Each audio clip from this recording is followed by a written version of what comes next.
এক সাংবাদিককে প্রকাশ্য দেবালোকে কুপাইয়া যারা হত্যা করে দিয়েছে, এই সাদাবাজিদেরকে আর বাংলাদেশের মানুষ দেখতে চায় না।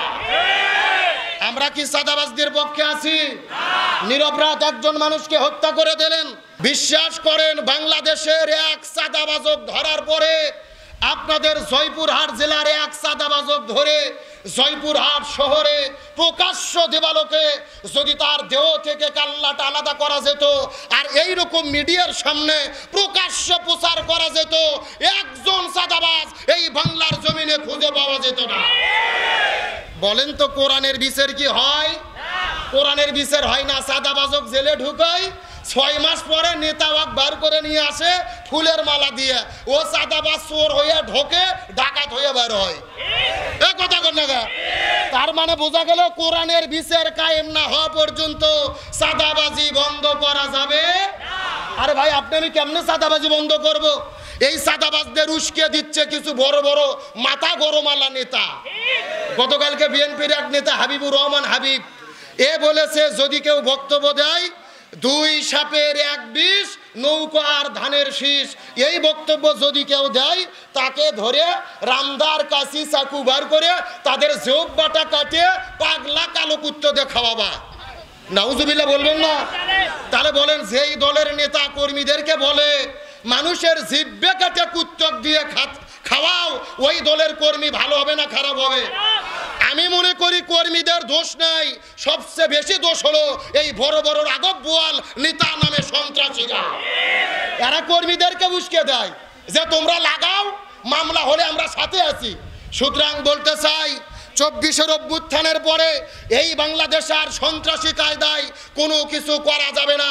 এই বাংলার জমিনে সত্যপন্থী যারা, কোরআনের আইন চাই যারা, আগামীর বাংলাদেশে মুসলমানেরা তাদেরকে সমর্থন করবে।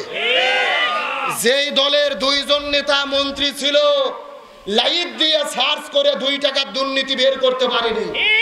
কথা বলে না কেন? নাম বলা লাগবে আপনাদের। তার মানে বোঝা যায় যারা ক্ষমতা পাইও দুর্নীতি করেনি, এরাই যদি ক্ষমতায় যায় সুদ ঘুষ চাঁদাবাজ দুর্নীতি মুক্ত বাংলাদেশ গড়বে। আল্লাহ তাআলা তৌফিক দান করুক, বলেন আমিন। আসেন আপনাদের মধ্যে ডাইরেক্ট আলোচনা শুরু করি। রাসূল করিম সাল্লাল্লাহু আলাইহি ওয়াসাল্লাম আমাদের নবী, রাসূলকে আল্লাহ তাআলা পৃথিবীতে নেতা করে প্রেরণ করেছে। জোরে বলেন, কি করে? নেতা করে। মূল আলোচনা শুরু, একটু মনোযোগ দেন। রাসূলকে আল্লাহ তাআলা কি করে প্রেরণ করেছে? নেতা করে।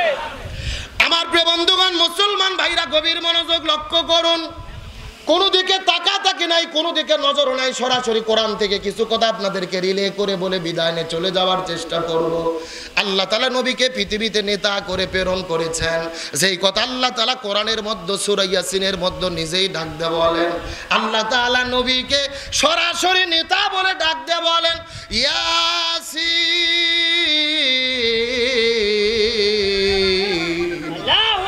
ওয়াল কুরআনিল হাকীম। এ গভীর মনোযোগ লক্ষ্য করুন। ইয়াসিন, এখানে ইয়া শব্দটি হলেন হরফে নিদা।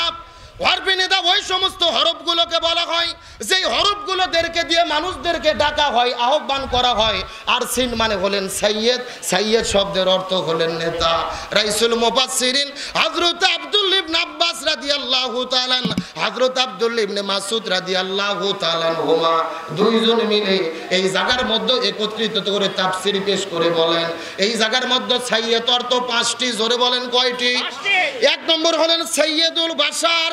এই পৃথিবীর মধ্যে যতগুলো মানুষ আল্লাহ সৃষ্টি করে দিয়েছে প্রত্যেকটা মানুষের নেতা হলেন আমাদের নবী। 2 নম্বর হলেন সাইয়্যিদুল আম্বিয়া। এই পৃথিবীর ভেতরে আল্লাহ তাআলা যত নবী প্রেরণ করেছে সবগুলো নবীদের নেতা হলেন আমাদের নবী। 3 নম্বর হলেন সাইয়্যিদুল মুরসালিন। আল্লাহ তাআলা যতগুলো রাসূল সৃষ্টি করেছে সমস্ত রাসূলের নেতা হলেন আমাদের নবী। 4 নম্বর হলেন সাইয়্যিদুল কাউনাইন।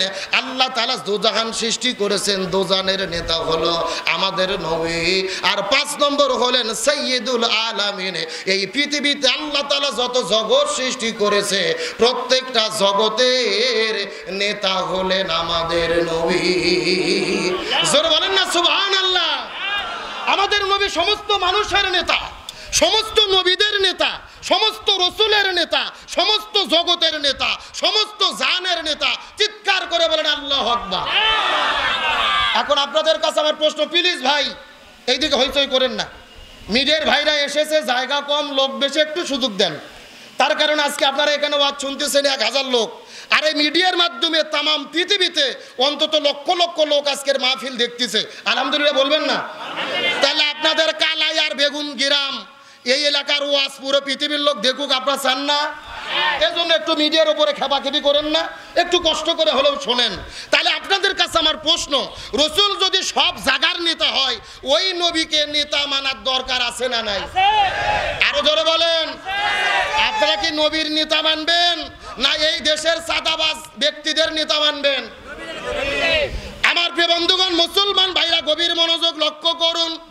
আল্লাহ তাআলা কত চমৎকার করে রসুল হাদিসের মধ্যে বলেন, মান তাশাব্বাহা বিকওম ফাহুয়া মিনহুম, যার সঙ্গে যার মহব্বত তার সঙ্গে তার কিয়ামত, যার সঙ্গে যার মহব্বত তার সঙ্গে তার কিয়ামত।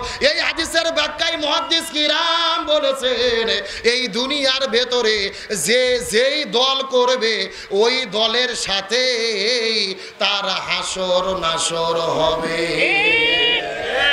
কথার গুরুত্ব এখনো বোঝেননি?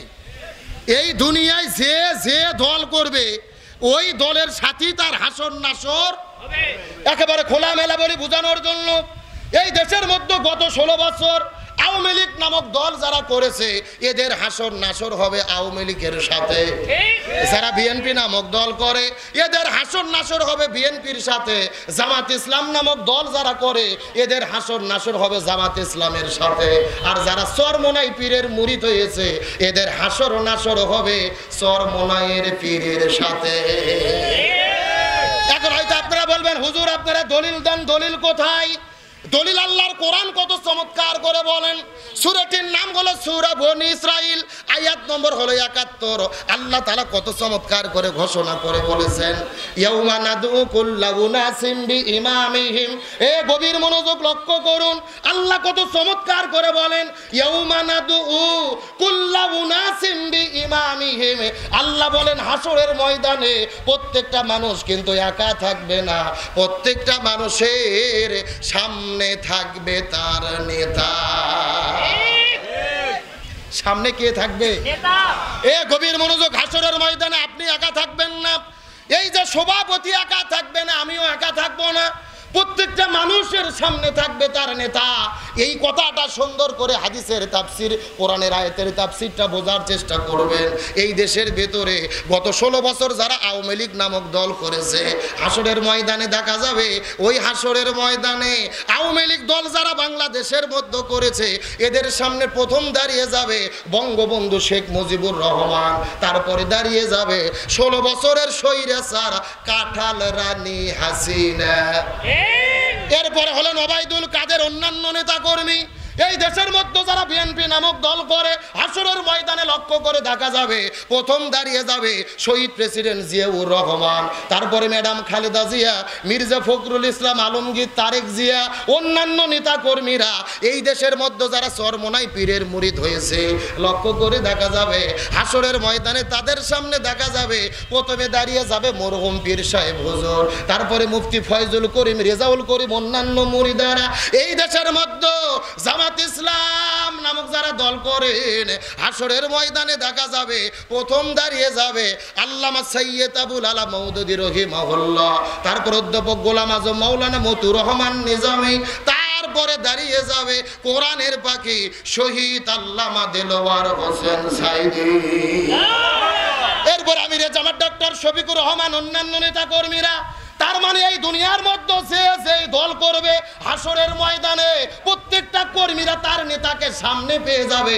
এখন আপনি চিন্তা করে বোঝার চেষ্টা করেন, এই দুনিয়ার মধ্যে আপনি এমন মানুষকে নেতা হিসেবে মেনেছেন যেই নেতা জনগণের চাল চুরি করে খায়, ডাল চুরি করে খায়, জনগণের রাস্তার মধ্যে দায়িত্ব পেলে রোডের বদলে বাঁশ ঢুকে দেয়, সিএনজি স্ট্যান্ড দখল করে, টেম্পু স্ট্যান্ড দখল করে। এমন সাদাবাজদের যদি দুনিয়ার মধ্যে আপনারা নেতা বলে গ্রহণ করে থাকেন, আল্লাহর কোরআন হাতে নিয়ে শপথ করে বলতেছি, আমি আমার চোখ দিয়ে দেখতে পাচ্ছি, তাহলে আপনারা ধরা খাইয়ে বসে আছেন। জোরে বলেন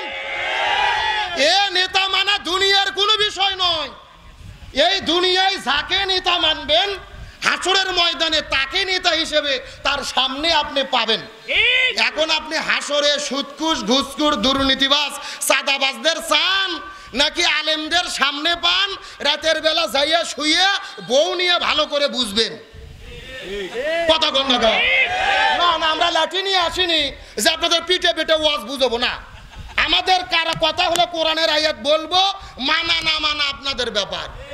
কথা কন না, ভালো করে বোঝার চেষ্টা করবেন। তবে এই জমিনের ভেতরে হকের পক্ষে যারা থাকে তাদের বিপদ বালা মুসিবত আছে না নাই? আরো জোরে বলেন আছে না নাই? এতদিন তারা বলতো আমরা জানি 24-এর অভ্যুত্থানের যারা নেতৃত্ব দিয়েছে তার মধ্যে অন্যতম দায়িত্ব পালন করেছে বাংলাদেশ ইসলামী ছাত্র শিবির। কিন্তু এক দল এই স্বাধীনতার অভ্যুত্থানের পর থেকে তারা বললেন যে শিবির হলো গুপ্ত সংগঠন। শিবির কি সংগঠন? গুপ্ত সংগঠন। কিন্তু গতকালকে তারা যখন ঢাকা বিশ্ববিদ্যালয়ের হলগুলোর কমিটি প্রকাশ করলো, দেখা গেল তাদের অধিকাংশ ওই ছাত্রলীগের সন্ত্রাসীরা। কথা কন না, তার মানে ওরা শিবিরকে বলেছে গুপ্ত, আর আমরা দেখতে পাচ্ছি ওরাই হলো আসল গুপ্ত। কথা কন না, তার মানে ষড়যন্ত্র করে কোনো লাভ হবে না। এই যে 1 বছর পূর্তি পালন হয়ে গেল, ইসলামী ছাত্র শিবির জুলাইকে নিয়ে যত সুন্দর সুন্দর প্রোগ্রাম করেছে, এত সুন্দর প্রোগ্রাম কোনো সংগঠন করতে পারেনি। সরওয়ার্দী উদ্যানে কালচারাল ফেস্ট করেছে, ঢাকা বিশ্ববিদ্যালয়ের জুলাইয়ের ইতিহাস নিয়ে টিএসসি চত্বরে অনুষ্ঠান করেছে, এমনকি আল্লামা সাইদি, মতিউর রহমান নিজামী এই মানুষগুলোর ছবি তারা টাঙিয়ে ওখানে প্রকাশ করে দিয়েছিল। যাদেরকে অন্যায়ভাবে বিচারিক হত্যাকাণ্ড করা হয়েছে, তখন বাম সংগঠনের নাম দিয়ে তারা যাইয়া সাইদি সাহেবের ছবি ওখান থেকে খুলে ফেললো। তারা বলল যে আল্লামা সাইদি নিজামী হলো রাজাকার। এখন আমরা বলতে চাই, হাসিনার আদালতে রায় দিয়ে যদি সাইদি নিজামী রাজাকার হয়, ওই আদালতের রায়ই তো বেগম খালেদা জিয়া এতিমের মাল আত্মসাৎকারী।